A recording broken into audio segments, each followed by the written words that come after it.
Welcome back. The future of Obamacare is in question after a big shakeup this past week in the president's administration. Health and Human Services Secretary Kathleen Sebelius is resigning after a rocky launch of the Affordable Care Act. President Obama is nominating his budget director, Sylvia Matthews Burwell, as her replacement. The announcement coming days after the first open enrollment period for Obamacare had closed. Joining me right now to talk about where things go next is Congresswoman Marsha Blackburn, Vice Chair of the House Energy and Commerce Committee. Congresswoman, good to have you on the program. Thanks for joining us. Good to be with you, Maria. What happens next with new leadership at Health and HHS?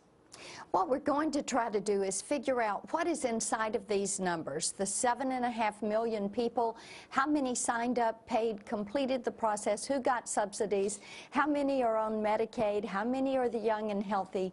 The actuarial work needs to be done on these numbers, and we're looking forward to finding out really what we're dealing with here. And your observation or thoughts on Kathleen Sebelius stepping down? Well, I think it was time for her to move on.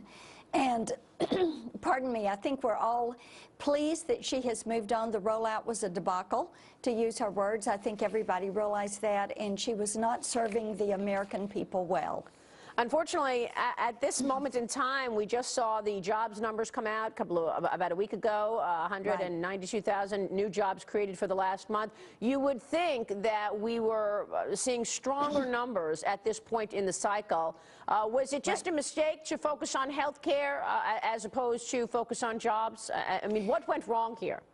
Well, no, I don't think it's a mistake. I think what we have to realize is with employers across the country, the uncertainty that is embodied in the rollout of Obamacare, the expectations of what health care is going to cost, what is going to happen with further delays or implementations, all of these questions are causing people to either not hire new people or try to get down under 50 employees.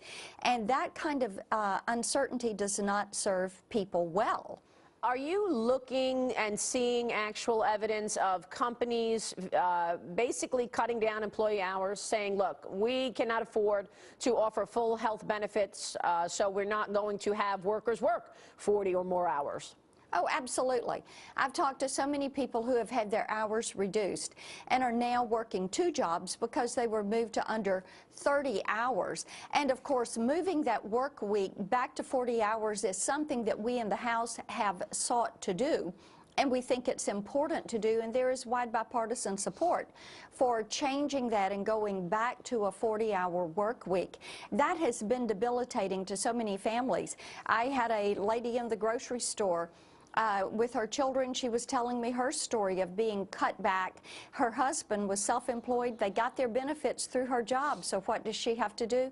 Go get a second job so she can pay these outrageous charges for her health insurance. What are you going to be doing in terms of Secretary Burwell and looking for her to do in leading HHS going forward? Talk to us about the proceedings and what happens next in terms of her confirmation.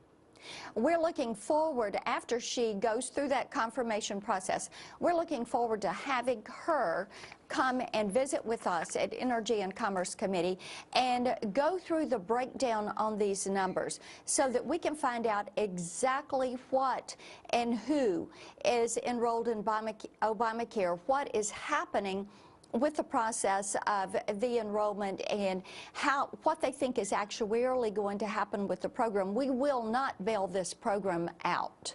And we're very concerned, as are many of the participants in the insurance programs, the insurance companies, about the signees. You know, Maria, if out of that 7.5 million people, if you have primarily Medicaid enrollees, primarily those with subsidies, if you have individuals who lost private insurance that are there, and we have maybe only 3 million new enrollees and still a big group of uninsured, you have to go in and look at what this is going to do to our hospitals as well as the health insurance companies. Congressman, good to have you on the program. Thanks so much. Good to be with you. Thank you so much. We'll be watching the next few weeks as that confirmation process takes place.